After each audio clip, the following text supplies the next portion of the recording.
Well, it's about time I take on the movie that single-handedly ruined all movies in the 1980s. Oh, that's right. I was forced to watch this movie that clearly wasn't made for me, and I am most certainly not happy about it, and I am going to judge you for liking it.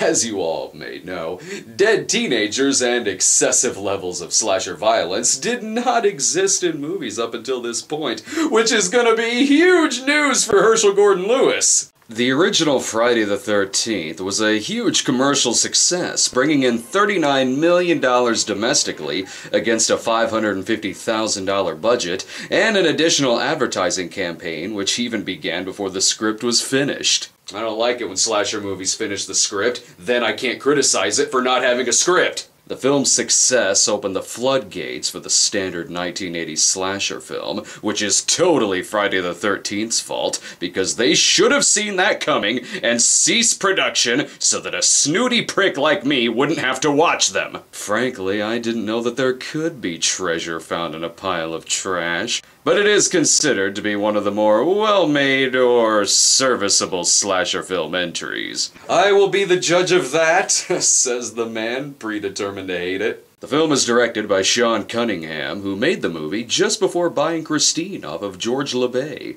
1958, you say? Not buying it. Where are the hula hoops, the poodle skirts, or the American graffiti? Back in the 50s, campers were often asked to sleep as if they were lined up at a POW camp.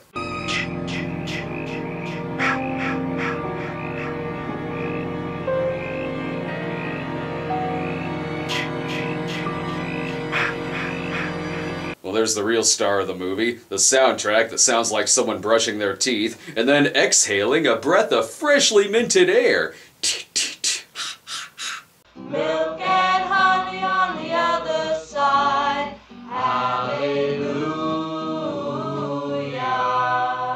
That was my least favorite Chubby Checker song. These kids need to get with the times. Now they're off to have 50s sex, and they're done. Say, baby, what do you say we do it next to this stack of whites-only signs? Too bad they're about to get killed before they can show the world their invention of late 70s, early 80s hairstyles. Oh shit, hey, don't mind us. We just heard there's a slasher film here, and we desperately want to die.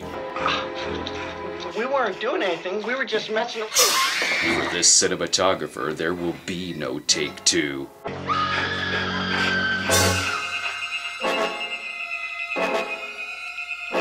See, you might think it was the serial killer that did her off, but really, it was the whooping cough.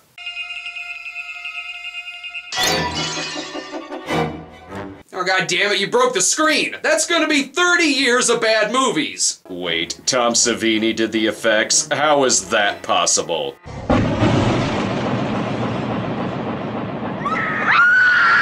He no longer has a head! Also, not buying that this is the present either. This looks nothing like 2013. We open with a girl on her way to church before acting in this sinful movie. You see, kids, back then, we had to use our payphones in giant hollowed-out cherries. Excuse me, how far is Camp Crystal Lake from here? They actually just misheard her. They're not sure if she's talking about Camp Crystal Lake, the Pet Cemetery, or the moors. At least they're being subtle about it. Good to Camp Blood, ain't you? God damn it, Ralph, get out of here. Go on, get! Angela's a boy! It's got a death curse. He's off to go tell the same thing to Alfred Packer. This isn't the first time shady shit has happened around the camp. Did Christy tell you about the 2 kids murdered in 58? Huh? Boy drowning in 57? A bunch of fires? Nobody knows who did any of them. In 1962, they was gonna open up. The water was bad. Bad water? Was the killer just really lazy that year and decided to shit in the water? Because I'm pretty sure they drink out of the lake anyway. Looks like he's trying to tell Sarah Gilbert to quit before they win the lottery. Quit. Quit now. Quit? Why would I want to quit? They've already net grafted me with a special effect. Well, you're gonna end up here anyway, so might as well drop you off at the cemetery to save you a trip and all. More naive young people, you may ask? We now return to Marion Ravenwood, the college years already in progress. Hey, that sign doesn't say Camp Blood. Those town folk are full of shit. And god damn it, Geraldo, for the last time, no one wants to look at you with your shirt off. I'm Steve Christie. Jack Bernard. Marcy This is Janet. Marcy. I'm Ned Rubenstein. Welcome to Camp Crystal Lake. Thank you. Ooh. The actress playing Marcy was in The Royal Romance of Charles and Diana with Ray Milland, who was in The Last Tycoon with Teresa Russell, who was in Wild Things with Kevin Bacon. Yeah! This right here is Alice. She's the survival type, literally. You draw very well. For someone who draws nude portraits of James Coco. You're very talented. You're very pretty. I don't like how it's implying that she's sexual. That goes against my virgin survivor theory, and I need that to criticize the movie. Oh, and nanu. The group of dead teenagers are here to fix up Camp Crystal Lake, which has been recently purchased by Steve Christie, so that it can open its doors back up after years of bad luck. You neglected to mention that downtown they call this place Camp Blood. That's okay, the movie's mentioned it like 5 times already. There's no fixing things up montage, but they make do. Ta-da! Are you crazy? Hey, he's the comic relief! Let him try to kill you, so long as it's funny. You know, you're beautiful when you're angry, sweetheart. That is a terrible impression of Mobster Rocky from the Looney Tunes. By the way, I'm not exactly sure why they keep hiding the identity of the killer from us. Oh, look at the box cover. They should know exactly who the killer is. Look, they're clearly living inside of his pancreas. Besides, we all know Jason is the killer anyway. It's fun to act clueless and stupid.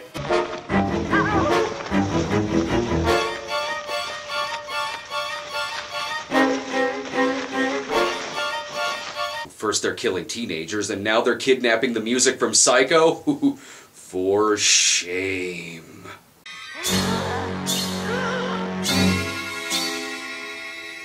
She's fine, but I am gonna miss her singing voice. The killer had better be careful. Looks like one of them knows karate. Hang on, is that a Super Bowl ring? The killer is Ray Finkel! Oh! Something's wrong with Ned. Really? You're gonna fall for this? Come on, Ned. Hurry up, Come on. Ned. Come on. Oh, Neddy! Now if only he can test this same move out on Wendy Peppercorn. At least there's one manly man in the bunch. I hate you, ants! I hate you, ants! No time for that. There's a snake on the loose. I'll flush it out.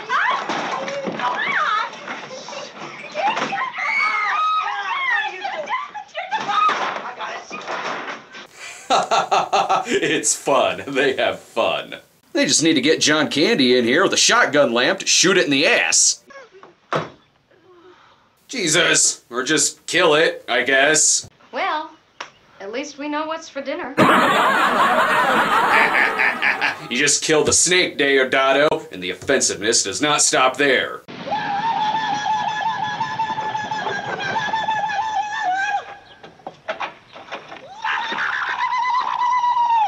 That is incredibly offensive towards white guys who love racial stereotypes. Well, there's no crazy people around here, right?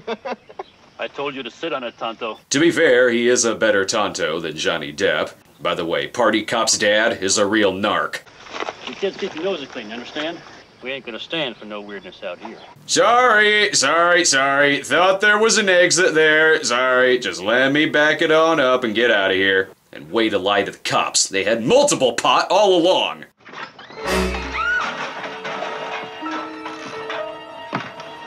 Messenger of God. Oh, now how in the hell long was he in there? If no one opened that door, was he planning on staying in there all night? Well, at least he picked the room with the food in it so he wouldn't starve to death. This place is cursed. Cursed. We've had people call this place doomed, cursed, Camp Blood. You know, if it were me, I'd still stay. At least I'd know I'd get laid first. I think we just met Ralph. I'm gonna wreck it! One more for the road, Crazy Ralph. Ugh, such a rip-off of Friday the 13th Part 2. Shit, they just realized this movie has no good ideas. Dude, what are you doing by yourself? Didn't you see Scream? Slasher movies are good when they're annoyingly meta. Hello? I wonder who that was, because I'll tell you this much, it wasn't Betsy Palmer. At least these two stick together. Look, Nettie's gonna do whatever Nettie wants to do, you know? It's gonna storm. You sure? You sure that wasn't just someone shining a light on your face? Thank God we take some time out to get to know these characters. I've had this dream about 5 or 6 times where I'm in a thunderstorm. Mm-hmm. And it's raining really hard. It sounds like pebbles when it hits the ground. I can hear it. I try to block out the... Kevin Bacon! That's the actor sitting next to her. Well, I would have made that earlier round of 6 Degrees of Kevin Bacon a lot easier. Your tongue is like an arrow piercing through my throat. Jack and Marcy are gonna get drenched. They'll be fine so long as a bucket of water isn't draining down over their door too. Since there's no orgy in the script, guess they gotta find something else to do. I know what we can do. We're going to play Monopoly. Oh, now how can you play Monopoly? There isn't a McDonald's around for miles. We're going to play Strip Monopoly.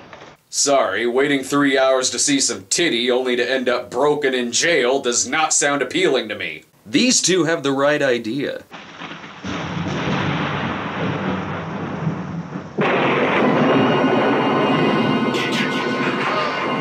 The weird thing is that they know that body is there. It's kind of their thing. Hey now, what is she doing smoking weed? I was told slasher survivors practice more abstinence than a garbage disposal. What the hell? At least I can predict that these two are about to die. Yo, where you going? Gotta pee. Oh, baby, that's what my mouth is for. Is she gone? Is she gone? Okay, action.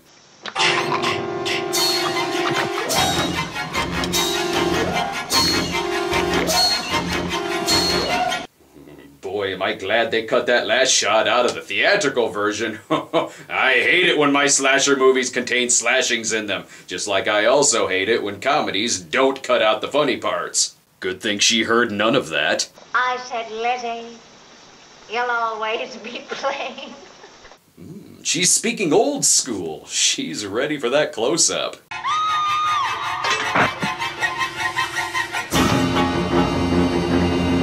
Which is an axe to the face. Looks like they got a good game going on here. Worst run of bad luck since Richard Nixon. Topical. I would say she has a nice bod, but I don't want to Iran contradict myself. Yeah. If certainly playing the game right, once it's over, you do not get your clothes back. Steve Christie, meanwhile, is busy dressing up like a lemon so he can belly flop onto little girls' lemonade stands, or maybe he's just gonna fuck this lime. This is smart thinking. Most people only think of emptying their bowels after death, but she remembers that fresh breath on a corpse is still very important. The worst part of this is she won't get to finish reading 50 Shades of Grey. Spoiler alert, the anus did it. Hello?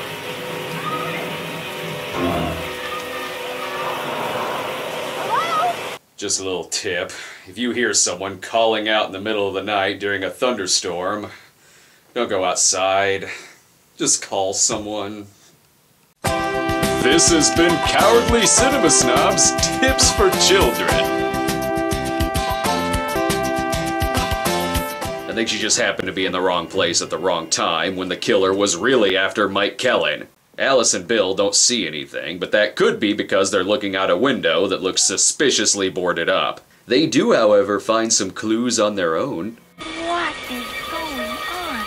You're on the Joe Schmo Show! Crap, they can't hang their wet clothes up to dry now. The clothesline has been cut. Plus, Jack Torrance took out their engine, so now they're stuck. But is this really the work of a killer? Could this all just be good old-fashioned superstition? It's not bad enough to have Friday the 13th. We've got to have a full moon, too. We keep statistics. We have more accidents, more rapes, more robberies, more homicides, and more of everything when there's a full moon. Okay, that doesn't sound like it's the full moon's fault. That just sounds like you have a really shitty police force. Oh fuck, this is a surprise. The sign did it. Oh, hi. What are you doing out in this mess? Well, it's his fault for walking right into the goddamn machete. Bill, meanwhile, is looking around for something cool so he can react to it by saying groovy, and Alice is preparing a late-night snack. Oh, gross! Crazy Ralph took a crap in the damn rice bucket! If the dead bodies aren't gonna turn up, you just gotta find them yourself.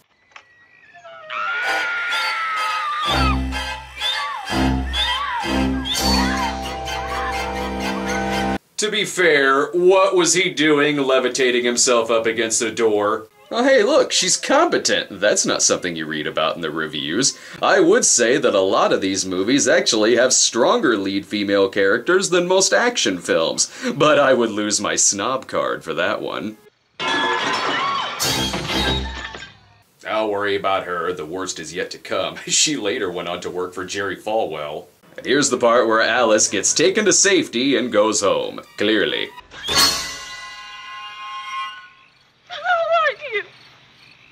Well, I'm Mrs. Voorhees, an old friend of the Christies. Why is Jason going by the name Mrs. Voorhees? Wait a minute. Is that Betsy Palmer if I've got a secret? I just popped my zipper. I don't know. No, it's not. Gentlemen. I can't stand up tonight if I have to. They wanted to get Charles Nelson Riley for the part, but he was too busy playing a nurse in Naked Massacre. All right, I'll go look. No, please don't leave me. They'll kill you too. I'm not afraid. And to be fair, Betsy is, very creepy in this. Especially considering how she only took on the role because she needed a new car, and she even called the script a piece of shit. But even with that said, she doesn't sleepwalk through this film. Playing the deranged mother of a drowned child, she weaves between smiling sincerity and sadistic madwoman with ease and even dignity. We can go now, dear.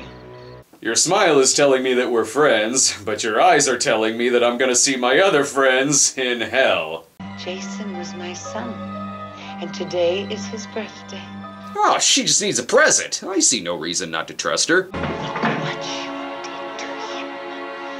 Look what you did to him. I take back what I said. There appears to be some anger issues present, but at least she's not wearing a hockey mask. Though she keeps some rather questionable trophies. Betsy Palmer did that. She seems to be getting her powers from a higher calling. Kill her, Mommy. Kill her. Well, that's why Jason didn't talk in the other movies. His voice apparently sounds like Carrie Strug inhaling some helium. Oh, guns don't belong in slasher movies. Hit her between the eyes with a railroad spike. That's how you do it. And that's why she leaves without shooting her. Gotta find something more sharp. Ugh, oh, god damn it! Can still smell Ralph's runs! God, I'd hate to be his bicycle seat. Alice has made the mistake of breathing, so Mrs. Voorhees hears her. Here's Rosemary! Let's see, is it time to kill her now? No, need to be in a better location. Like the beach! It's like the end of Sleepaway Camp, only, less pubes.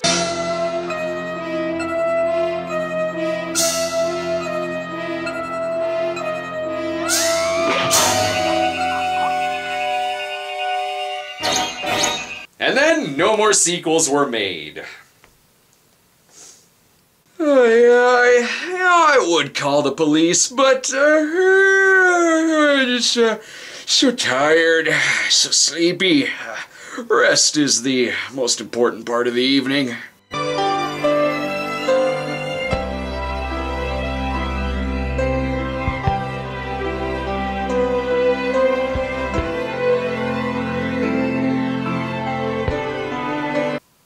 I'm slightly confused. Is this still Friday the 13th? Because the music is telling me that something depressing is happening in Twin Peaks.